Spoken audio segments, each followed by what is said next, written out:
আসসালামু আলাইকুম। ওয়ালাইকুম আসসালাম। আচ্ছা জনি, আমাদের অন্যর তো শেষ। এখন যেহেতু আমরা মেয়ে দেখতে আসছি, তার এই দিকে লম্বা না করিয়া আমরা একটু মেয়েটা দেখি। তুমি একটু মেয়েটা দেখাও। ঠিক আছে আঙ্কেল, আপনার যদি কোনো কিছু জিজ্ঞাসা করার থাকে আপনি জিজ্ঞাসা করতে পারেন। না বাবা জনি, জিজ্ঞাসা করার মতন কিছুই নাই। আমরা শুধু তোমার বোনের মুখটা দেখতে আসছি। তুমি তোমার বোনের মুখটা দেখাও। আচ্ছা ঠিক আছে আঙ্কেল। আপু তোমার ঘুমটা একটু সরাও তো।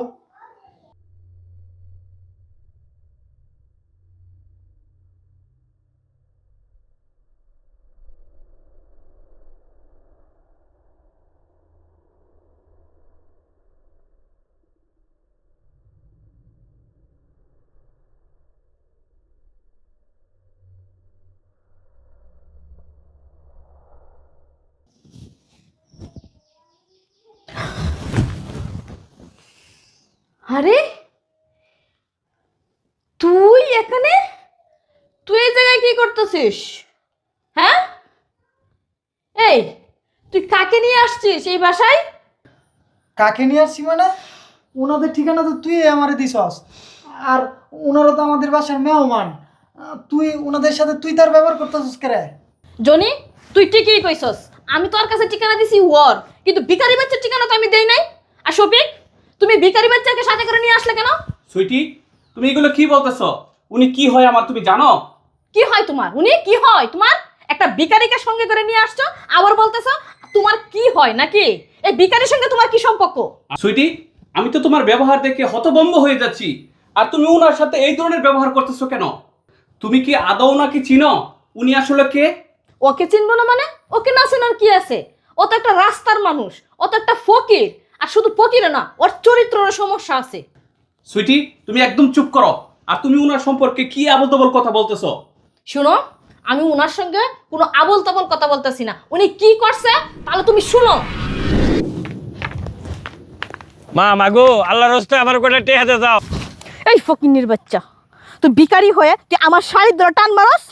বৃদ্ধ হয়েছিস, তারপর তোর চরিত্রের এত সমস্যা? মাগো, তুমি এটা কি কইতেছো?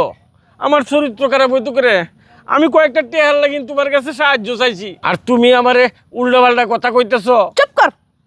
তোদের সম্বন্ধে আমার ভালো করে জানা আছে, তোরা যে কোন কোয়ালিটির লোক, বুঝছস? যাইতেছিলাম একটা ভালো কাজে, তুই আমার যাত্রাটাই অশুভ করে দিলি। শুন, আমি যে কাজে যাচ্ছিলাম সেই কাজটা যদি আজকে না হয়, আসার সময় যদি আমি তোকে এই জায়গায় পাই, তাহলে তুই বুঝতে পারবি কত দানের কত চাল। কথাটা মনে রাখিস। মা মাগো, তুমি যাইতেছো গা, তুমি আমার গালে একটা তাপ্পর মারছো। এরপরও কইতেছি মা, তুমি আমার কটা টিয়া দিয়ে যাও। আমি টাকার অভাবে আমি আমার হাতের চিকিৎসাটা করতে পারতাছি না। এই ছোট লোকের বাচ্চা ভিখারি, তোর মতন চেষ্টা ভিখারি তো আমি একটাও দেখি নাই। তোকে আমি চর মারলাম, বললাম যে আমি একটা শুভ কাজে যাইতেছি, তারপরে তুই আমার শাড়ি ধরে টান মারলি। আসলে তোদেরকে দেখলে না আমার শরীর গিন গিন করে। তুই পিছন থেকে শাড়ি টান দিয়ে আমার শাড়িটারই নষ্ট করে দিলি। আমার শাড়িটা এখনই যায় ওয়াশ করতে দেবো। আর শোন, তোকে একটা ভালো করে কথা বলতেছি, পিছন দিকে যদি আমাকে আবার ডাক দিস, শাড়ি ধরে টান দিস, তোর এমন অবস্থা করব। এখন তো ভিক্ষা করে খেতে পারতেছিস, তোর এই সুযোগটাও তোকে আমি দিব না। কথাটা মনে রাখিস। আচ্ছা, কথাটা আমার মনে থাকবে। এখন শুনছ ও আমার সাথে কি করছে? বাবা, সুইটি যে কথাগুলো বললো এই কথাগুলো কি সত্যি? আর তুমি রাস্তায় ভিখারি সাজতে গেলা কেন? আরে শফিক, তুমি ওকে বাবা ডাকতেছো কেন লাগিয়া? ও তোমার কি হয়? এই তুমি থামো। উনাকে যেহেতু বাবা ডাকতেছি, উনি অবশ্যই আমার বাবা হয়। আমার বাবাকে জিজ্ঞেস করি সে রাস্তায় ভিক্ষে করলো কেন এবং তোমার সাথে এই ধরনের আচরণ কেন করলো। বাবা, তুমি আমাকে আগে বলো, তুমি রাস্তায় ভিক্ষে করলে কেন? তোমার কি টাকা পয়সার অভাব আছে? শফিক, আমি তোমাকে বলতেছি আমি রাস্তায় ভিক্ষা কেন করলাম এবং তার সাথে এই আচরণ কেন করলাম। তুমি গত এক সপ্তাহ আগে তুমি আমাকে বলছিলা তোমার একটা মেয়ের পছন্দ এবং একটা মেয়ের ঠিকানা দিয়েছিলা। কথাটা কি? বাবা, এই নাও পানি। আচ্ছা ঠিক আছে। বাবা, তোমার কি অনেক তাড়া আছে? না, তেমন তারা নাই। কেন, কিছু বলবা? ও আচ্ছা বাবা, তুমি তো আমারে বলছিলা বিয়ের কথা। আমি তোমাকে একটা মেয়ের ব্যাপারে বলতে চাইছিলাম। ও আচ্ছা আচ্ছা, তোমার কোনো মেয়ে পছন্দ আছে? জি বাবা। ঠিক আছে, বলো, নাম বলো, তার ঠিকানা বলো। আচ্ছা ঠিক আছে, এইখানে এই কাগজটার ভিতরে ওই মেয়ের ঠিকানা সব কিছু দেওয়া আছে। তুমি ওর সাথে চাইলে যোগাযোগ করতে পারবা। ও আচ্ছা আচ্ছা, এখানে সব লেখা আছে? জি বাবা। আচ্ছা ঠিক আছে, আমি সব তথ্য নিয়ে এই মেয়ের ঠিকানা নিয়ে পরে আমি তোমাকে জানাই। আচ্ছা ঠিক আছে বাবা, তুমি যেটা ভালো মনে করো। তুমি আমাকে কয়েকটা দিন সময় দাও, হ্যাঁ? আচ্ছা আচ্ছা ঠিক আছে। আচ্ছা ঠিক আছে, এই বিষয় নিয়ে তোমার সাথে আমি পরে কথা বলবো। আচ্ছা ঠিক আছে। আচ্ছা যাও। মনে পড়ছে? হ্যাঁ বাবা, মনে পড়ছে। আচ্ছা তাহলে শোনো, আমার এত বড় বিশাল সম্পত্তি, আমার টাকা পয়সা ব্যাংক ব্যালেন্সের কোনো কিছুর অভাব নাই। আমার এত বড় সংসারের যে গৃহলক্ষ্মী হয়ে আসবে তাকে তো আমার একটু যাচাই করা প্রয়োজন। আমি সেই যাচাইটা করার জন্য আমি আজকে রাস্তার ফকির সেজেছিলাম, আর রাস্তার ফকির সেজে তার মেন্টালিটির পরীক্ষা নিচ্ছিলাম। আমার পরিবারে আমার আত্মীয় স্বজন অনেক গরিব মিসকিন আছে, তাদের সাথে সেই মেয়েটা কী রকম আচরণ করবে এবং সেই মেয়েটা কোন বংশের, কোন দ্বারায়, কোনভাবে সে বড় হয়েছে এবং শিক্ষিত হয়েছে, সেই পরীক্ষা করতে গিয়ে আমি যা বুঝলাম এই মেয়ের মেন্টালিটি অনেক নিচু এবং খারাপ। এবং আমি রাস্তায় আমি পকেট সেজেছিলাম, আমার একটা হাত ভাঙ্গা ছিল, আমি ওনার পায়ে ধরেছিলাম যে মা মাঘো আমাকে 10টা টাকা দাও, আমার হাতের চিকিৎসা করাইতাম, আমি কিছু ভাত খাবো।